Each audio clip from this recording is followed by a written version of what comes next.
Estamos de volta para o quarto e último bloco já do programa Espiritismo Sem Mistério.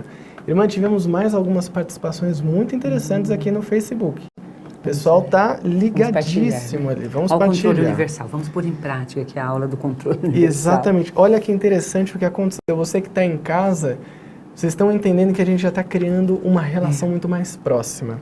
O Kleber Soares, ele mandou aqui uma pergunta. Um abraço, Kleber. Olá, boa tarde. Gostaria de saber qual a forma correta de usar o Evangelho segundo o Espiritismo ao fazer o Evangelho no lar. Ah, Kleber, que pergunta maravilhosa. Mas nós vamos utilizar as falas dos nossos companheiros de estudo, dos nossos irmãos aí crescendo nessa união maravilhosa, metódica contínua, também gostosa, amorável, singela, de estudos contínuos. Quem foi que Dentro falou? do Facebook. É, a gente teve alguns minutos depois uma resposta que vai ao encontro. É a nossa resposta. É o controle. É o consenso. Controle universal. Concordância. Concordância. Então, o Carlos Gomes, Carlos, um grande abraço para você. Ele respondeu o seguinte, em relação à pergunta que nós fizemos, qual o objetivo desta obra na sua vida? Ele respondeu, para mim é um roteiro de vida, um conselheiro, e a gente gostou muito dessa palavra, um conselheiro, nos momentos em que procuramos respostas. Lido aleatoriamente ou em sequência, é sempre uma janela para a espiritualidade. Uma janela para a espiritualidade. Como é o nome dele? É o Carlos Gomes. Um músico, né? Um nome bem importante, né? Um musicista tão conhecido como Carlos Gomes. Não é isso mesmo, uma janela.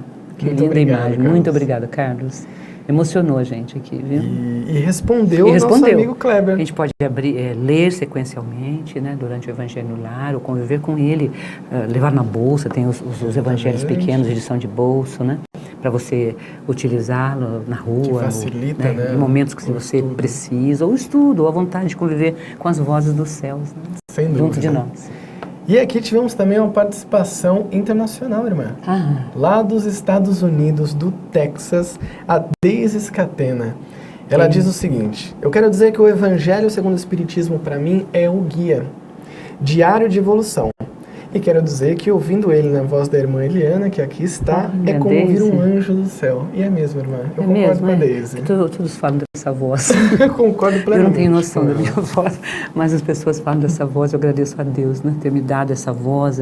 Chama voz oracional. Oracional. Fui estudar um pouquinho o que era essa voz. E uma pessoa, né, me explicou, fazendo exercício com a garganta e tudo. Era isso. Muito obrigada, Deise, viu, pelo carinho, pela referência. Muito obrigada. E um grande abraço. Um grande abraço, bem apertadinho. Dia da Mulher, Dia né? 18 de março. Não é fazer apologia, né, da mulher, mas vamos aproveitar um pouquinho só. Exatamente. Irmão, passando então, a gente conversou e até exemplificou. E teve a prova viva aqui, ao vivo. A gente teve do controle universal, da concordância entre nós. E entre os ensinamentos dos Espíritos. Né? Então acho que ficou bem claro isso, né, irmã? Ficou. Tem um terceiro item, que é o item das notícias históricas. Aqui ele fala um pouco sobre os povos, sobre os lugares por onde Jesus passou. É o cristianismo, né? Samaria.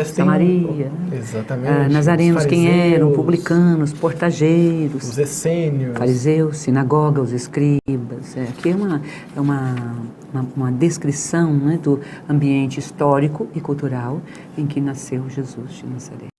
Tão importante para as nossas vidas, porque quando a gente estuda essa parte, quando a gente vai em imagens, né, Júlia, a gente pensou nessa linha, porque eu acredito muito nisso, eu aprendi assim, né? O professor na Federação Espírita de São Paulo nos deu a aula e falou, agora essa parte vocês vão procurar, vão buscar caminhos, porque é sintonia, né, Júlia? Sim, você entra em sintonia com aquele local, então, com como é que a gente povos. deixa para você, telespectador? O que a gente vai deixar para eles, então, Júlio? Nós não vamos comentar nenhum ponto aqui, porque a gente vai passar quase como uma lição de casa. Lição de casa. Uma tarefa.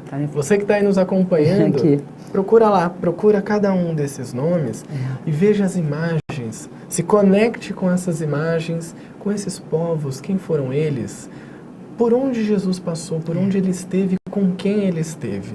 Você vai perceber que muito melhor do que passar item aqui, lendo, você vai sentir tudo aquilo que está descrito aqui. Por exemplo, Samaria. Como Jesus amou Samaria, porque era proibido falar com um samaritano. Tanto ele tem a passagem do homem da Samaria, que socorre, né, o caído nas estradas. Ele dá água da vinda para a mulher da Samaria, falando em 8 de março, lembrando da mulher da Samaria, né, sem preconceito algum. Ele vai mostrando ali uma relação de respeito profundo ao feminino, né? Mas é bonito você descobrir como é que ele viveu, como eram os costumes, por que é tão citada a parte da Samaria em Mateus, Marcos, Lucas e João. E que é a base desse evangelho, sim, né? Sem dúvida. E quem estiver participando com a gente, irmã, traz pra gente na semana que vem. O que você encontrou? Né? Quais imagens? Quais respostas? Que tocou mais o seu coração, Exato. que disse mais para você, porque olhou, sintonizou, entrou em contato, né? Entrou em contato. Isso é comunicação espiritual. Instantâneo, né? Instantâneo. E assim a gente pode passar então, irmã, para o nosso quarto e último item, fechando o nosso encontro, né? Que é a relação ali de Sócrates e Platão como os precursores da ideia cristã e até do próprio espiritismo. Então, aqui é falado, irmã, de toda a filosofia trazida por Sócrates, escrita por Platão, e como ela influenciou na vida de Jesus. Como ela criou uma cultura, né, Júlio? Uma cultura. O importante é que Kardec quer construir conosco o conceito de herança. O homem herda do homem. Quão importante isso. A aranha faz a sua teia desde sempre igual única, mas o homem precisa do homem. E nós precisamos amar a nossa humanidade, nos amar e amar ao próximo. Como vou amar se eu não tiver o sentimento de pertencência e o sentimento de gratidão? Então, Sócrates e Platão construíram um caldo cultural que possibilitou a vinda do Cristo. Sim. Né? Diminuiu distâncias, construiu novos valores. Então, o Cristo pôde entrar, né?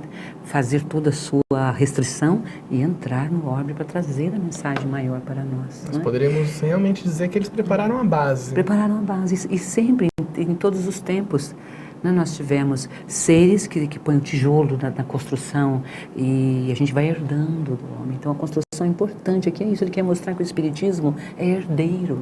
Sim. Assim como Cristo mostra que é herdeiro do Antigo Testamento, porque ele diz, não vim destruir a lei, vim dar cumprimento à lei. É lindo isso, não? O Espiritismo da mesma forma, ele não veio destruir a lei, ele veio dar cumprimento à lei, ele veio olhar a lei e tirar o mistério que a envolvia e nos distanciava da lei. Né? Nos esclarecer e nos aproximar. Impedir a nossa proximidade, Júlio, o nosso toque, né? O nosso Exatamente, toque. a relação. Assim como a gente tem, embora a gente tenha essa distância virtual, essa distância geográfica, mas a gente começa a criar relações mentais. Nós estamos, neste momento, conectados com todo mundo que está nos assistindo. Com todo mundo. Né? Estamos Estamos criando uma corrente. Exato. Viva, ativa. As vozes dos céus estão trabalhando, os espíritos estão trabalhando, com certeza.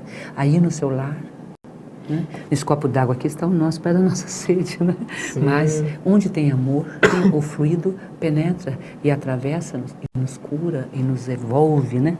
E nos devolve para um bem-estar profundo e maravilhoso. É interessante, irmã, que vendo justamente esse trecho, né, de Sócrates e Platão, inclusive é comentado que, assim como Cristo, Sócrates também veio, não escreveu absolutamente nada, e a gente agradece a Platão que escreveu.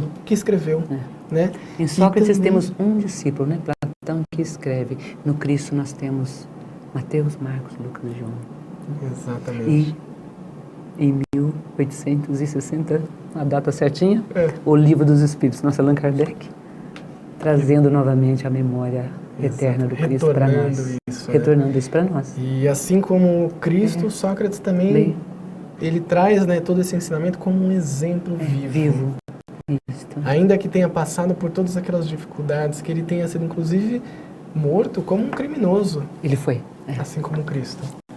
Mas a ideia de Sócrates ficou. Né? Assim como hoje a gente vê o Evangelho tão vivo. O que a gente ouve falar de César? Não virou? Não, quase nada. Quase nada nas Geralmente nossas memórias. quando a gente ouve tem a relação direta com o poder, né? E com Cristo. A gente lembra do Cristo. Do Cristo, César foi o tempo que Jesus viveu. Né? Exatamente. Então a gente vê a importância disso, do exemplo que eles trouxeram. Muito lindo. Irmã, vou pedir para que você faça as últimas considerações. Já estamos fechando, né? Estamos fechando já o programa. Foi muito bom estar aqui, eu agradeço mais uma vez. Aqui está o resumo, então, fechando as considerações finais. Vamos lembrar, então, dos resumos, né? São 7, 8, olha quantos, 10, 11, 12, 13, 21 pontos. São 21 pontos, a última aqui, ó. Há sabedoria em não acreditar e saber aquilo que não sabes. Vamos guardar essa frase?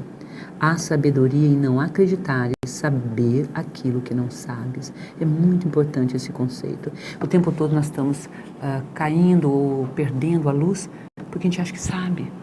E o famoso princípio socrático, sei que nada sei, está válido até os dias atuais e dias futuros e amanhã e depois, não é? Fantástico. É essa humildade construída no nosso saber, que faz com que a gente estude 10 vezes, tenhamos 100 anos, estamos estudando, reencarnamos e voltamos e estudamos, não é? E vamos continuar. Porque amar é instruir, comunicar, tecer relações. Obrigada, telespectador, pela oportunidade, TV Mundo Maior e todos vocês. Nós agradecemos. É o nosso anjo tutelar. Sim, nós agradecemos muito a você que nos acompanhou hoje no programa Espiritismo Sem Mistério. Semana que vem vamos dar continuidade a esse estudo e você esteja conosco aqui das 4 às 5 da tarde. Durante toda a semana tem programas ao vivo para você. Um grande abraço, fique com Deus e até semana que vem.